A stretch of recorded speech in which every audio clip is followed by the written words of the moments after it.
So today we continue in our series from the Narrative Lectionary Summer Series, The Gospel According to Ruth and Esther. And our text today is from Ruth chapter 3, verses 1 through 18. So let's read this section together as we've read each of these readings throughout the course of the series. Again, it's a few paragraphs long, and it's a continuation of the story in the book of Ruth. It's really a short story in and of itself. So beginning with verse 1 of Ruth chapter 3. Naomi, her mother-in-law, said to her, "My daughter, I need to seek some security for you so that it may be well with you. Now here is our kinsman Boaz, with whose young women you have been working. See, he is winnowing barley tonight at the threshing floor. Now wash and anoint yourself and put on your best clothes and go down to the threshing floor, but do not make yourself known to the man until he has finished eating and drinking. When he lies down, observe the place where he lies, then go and uncover his feet and lie down, and he will tell you what to do." She said to her, "That is the craziest plan I have ever..." Oh, no. She said to her, "All that you say, I will do." So she went down to the threshing floor and did just as her mother-in-law had instructed her. When Boaz had eaten and drunk and was in a contented mood, he went to lie down at the end of the heap of grain. Then she came stealthily and uncovered his feet and lay down. At midnight, the man was startled and turned over, and there, lying at his feet, was a woman. Indeed. He said, "Who are you?" And she answered, "I am Ruth, your servant. Spread your cloak over your servant, for you are next of kin." He said, "May you be blessed by the Lord, my daughter. This last instance of your loyalty is better than the first. You have not gone after young men, whether poor or rich. And now, my daughter, do not be afraid. I will do for you all that you ask. For all the assembly of my people know that you are a worthy woman. But now, though it is true that I am a near kinsman, there is another kinsman more closely related than I. Remain this night, and in the morning, if he will act as next of kin for you, good, let him do it. But if he is not willing to act as next of kin for you, then as the Lord lives, I will act as next of kin for you. Lie down until the morning." So she lay at his feet until morning, but got up before one person could recognize another, for he said, "It must not be known that the woman came to the threshing floor." Then he said, "Bring the cloak you are wearing and hold it out." So she held it, and he measured out 6 measures of barley and put it on her back. Then he went into the town. She came to her mother-in-law, who said, "How did things go with you, my daughter?" Then she told her all that the man had done for her, saying, "He gave me these 6 measures of barley, for he said, 'Do not go back to your mother-in-law empty-handed.'" She replied, "Wait, my daughter, until you learn how the matter turns out, for the man will not rest, but will settle the matter today." The word of the Lord. Thanks be to God. So sometimes you read a story, and there is such an immense cultural divide between the world that we are living in and the world that the story is set in, that it is hard to make any sense of the story. And this is certainly one of those situations. I mean, it's hard for us to make any sense of this, partly because the story assumes that the reader knows the background of the story and knows all kinds of information about what's going on, and we don't have that background, and we don't have that information, so it's very weird to us in all sorts of ways. Even semi-scandalous if we don't find a way to water it down or sanitize it somehow and really look at what's going on here. I told Cole, thank you for giving me the soft porn sermon text. And there's some strange things going on, and there's some assumptions, like, there are traditions and laws around the kinsman, redeemer, restorer. We don't know about any of that stuff. There's all kinds of sort of obscure things around that. There are also background pieces in this story around the importance of ethnic purity, because Ruth is a woman from Moab. And also all sorts of issues around family and property rights. These are all sort of strange to us and foreign to us. This is also, we pick up pretty quickly, that we are dealing with a situation where there is a highly patriarchal culture here.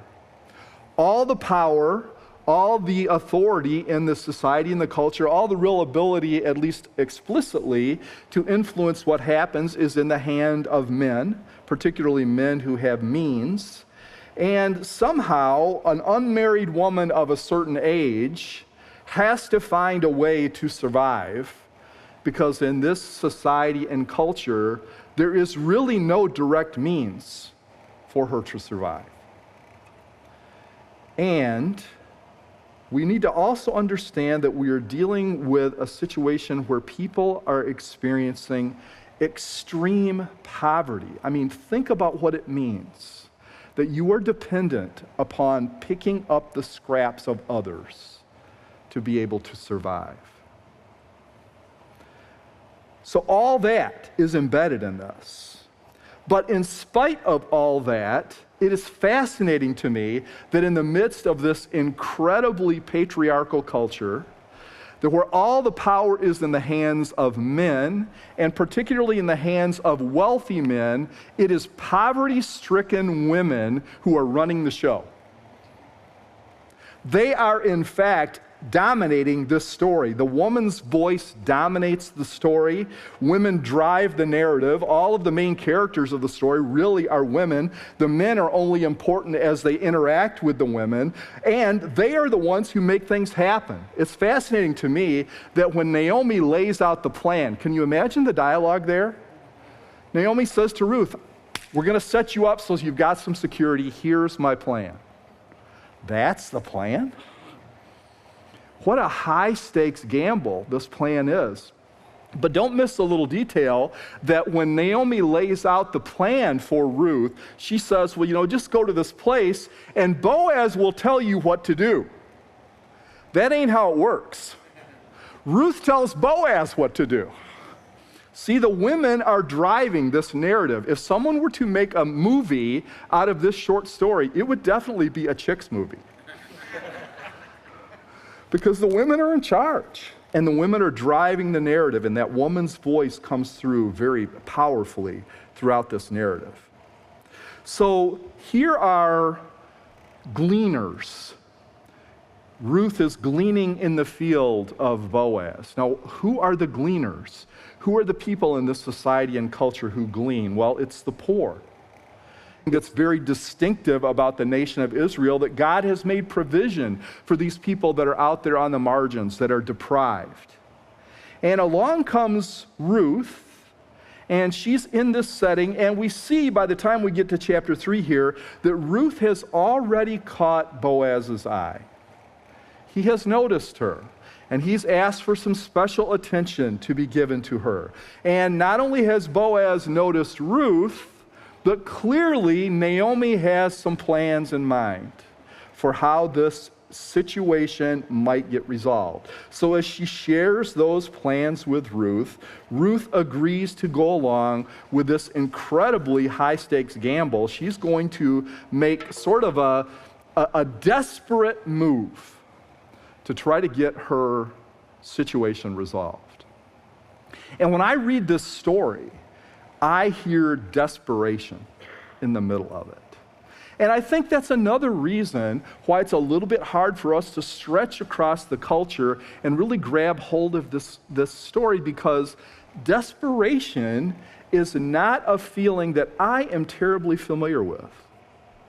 I mean, I could probably scrape through the recesses of my memory and figure out some times when maybe I had a feeling of desperation, but how high do the stakes have to be to really reach the level of desperation that Ruth has to engage in this plan? So she goes to the threshing floor and waits for Boaz to eat and drink, and he's very contented after eating and drinking after a long day's work. And he lays down, and she lays at his feet, unbeknownst to him, and then uncovers his feet.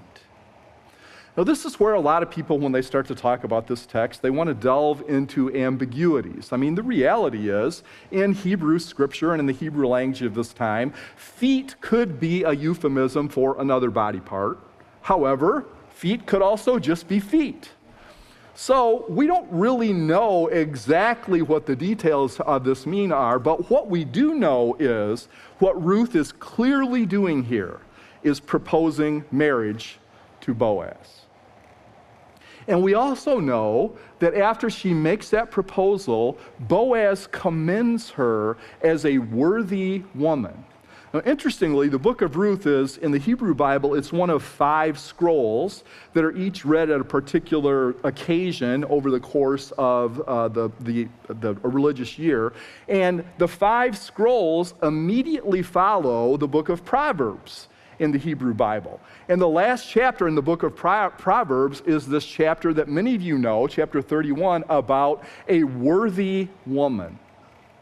And that phrase in Proverbs 31 is precisely the same descriptive phrase that Boaz makes of Ruth as she approaches him. So we might want to read some scandal into this somehow, but Boaz doesn't feel like it's scandalized. But we also know that she spends the night and she leaves before dawn so no one could recognize her. And we don't know what happened that night. You know what I think? It is none of our business. Let's just leave that between Boaz and Ruth, okay? It's not relevant to the story at some level. She has proposed, and Boaz wants to accept the proposal, but he's got some business he needs to clear up in order to make that happen. And next week, we'll talk about what that business really is and how it gets resolved. So how do we grab hold of what this story means? Well, I think this story is a lot of things, and we'll talk at varying levels about some of the issues that are being addressed, but one thing that jumps out at me about this is, without question in my mind, this is a gospel story. It makes sense to call it the gospel according to Ruth and Esther because this is a story about the gospel message of God's preference for the poor. It is a story about God picking out and providing for the poor in a way that only reflects the values of the kingdom of God. Ruth is destitute. She is poverty-stricken.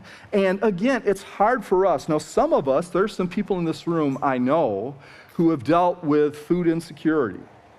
There's some people in this room who've dealt with housing insecurity. But there are also a lot of us in this room that not only do we not lack for anything, we've got 2 of everything.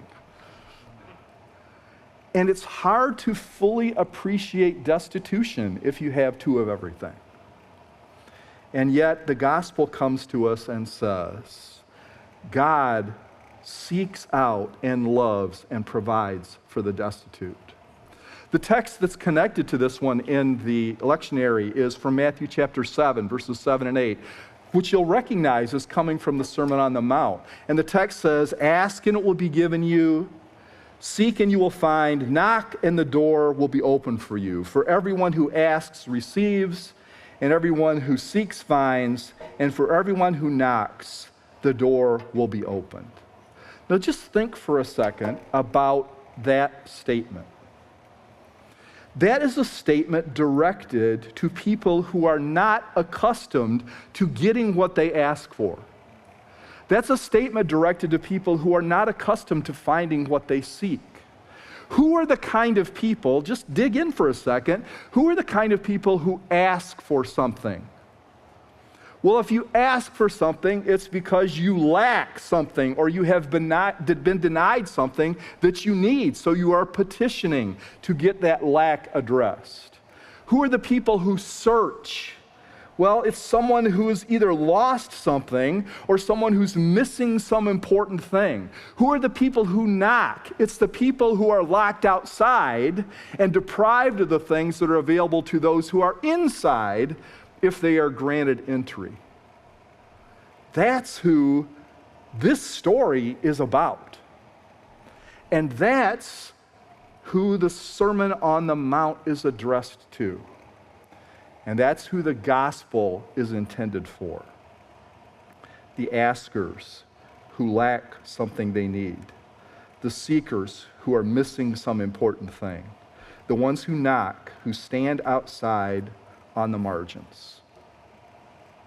I think we have watered down this story, and I think we've watered down the gospel in some ways and failed to fully grab hold of how radical the claims of the gospel are about the treatment of the poor. And how life-altering it would be if we understood exactly what God's radical preference for the poor and the marginalized really meant. Think about the Sermon on the Mount. Think how we've treated that, and think how we've managed a question like ask and seek and knock. And we've kind of reduced that to a sense of, it's for people who are really curious about spiritual things. I want to suggest that maybe that's a sanitized version of that text. It's about people who lack something that they need and are eagerly, desperately looking for it, like Naomi and Ruth were. Consider the other elements of the Sermon on the Mount that ask and seek and knock text comes from. Even the Lord's Prayer. Many of you can recite the Lord's Prayer. And if you really look at the Lord's Prayer at its most literal level, we've made it a series of supplications about being protected against spiritual temptation and being immune from threats of evil and being redeemed of sins. And certainly those are good things, and those are good things to request. But if you really take a look at the text, and you really take a look at the words of the Lord's Prayer, a more literal rendering of it would be something like, Our Father who art in the heavens, let your name be held holy. Let your kingdom come. Let your will come to pass as in heaven, so also upon earth. Give us today enough bread for the day ahead. And excuse us our debts. The word there, you maybe learned it as trespasses or something like that, or some other kind of sanitized version. The word means a debt that you owe. And listen to the next section.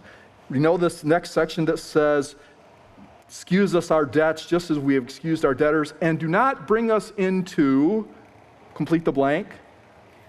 We've heard temptation or something like that. You know what the word literally is? Trial. Now think for a second about the reality that the primary purpose of courts in first century Palestine was to allow rich people to get redress from poor people who were not able to pay their debts. And a lot of them ended up in debtor's prison, and there were provisions for how you could get your debts paid even when you were in prison. But the reality is, if you were alive in first century Palestine, you were either a slave or a lender or a debtor, with very few exceptions. And at some level, even the Lord's Prayer, even the ask and seek and knock words in the Sermon on the Mount are specifically a prayer for the poor who are oppressed by society, who exist to remain rich by keeping them poor. Now maybe we're not quite as far away from that culture as we were a second ago. Who pays the highest interest rates in 21st century USA? People who can least afford to borrow, right? Who ends up in the most debt? Who ends up burdened and beaten down by debt? I think at some level, the Sermon on the Mount from which that ask and seek text comes is a sermon addressed for people like Naomi and Ruth. And that prayer is a prayer that people like Naomi and Ruth would pray. Indeed, they were looking for bread adequate for their day's needs, so much so that they went to pick up the gleaning from other people. There's desperation in that. And the gospel is for the desperate. The gospel is for the poor. The gospel is for the marginalized. The gospel is for those who are locked out and have to knock to traverse the margins and get access to the blessings that so many others have. And the gospel is for all of us to recognize that in truth, as we talked about in our Lord's Supper talk today, that Christ is indeed our kinsman redeemer. But a big piece of the gospel is to also call us all to be kinsman redeemers of those around us who lack the blessings that we have. So as the worship team comes back up, we think about purposes behind this story, about all the things that might have been important for helping to legitimize David's lineage, but also as we listen to this story, let's recognize that there's good news here for us. There is gospel here for us. The alien, the stranger, the poor, all of those who are desperate, outcast by other people and by the society and the cultures of the world. They're not just taken care of by God, as Ruth was, but are in fact initiated into a line of royalty, as we see in Ruth. And as we think about what it means to be the inheritors of that kingdom, let's resolve that we will be engaged in the work of opening doors, of helping to bring those who are seeking what they need to find, and helping to bring yes to the answer of those who ask. God bless you.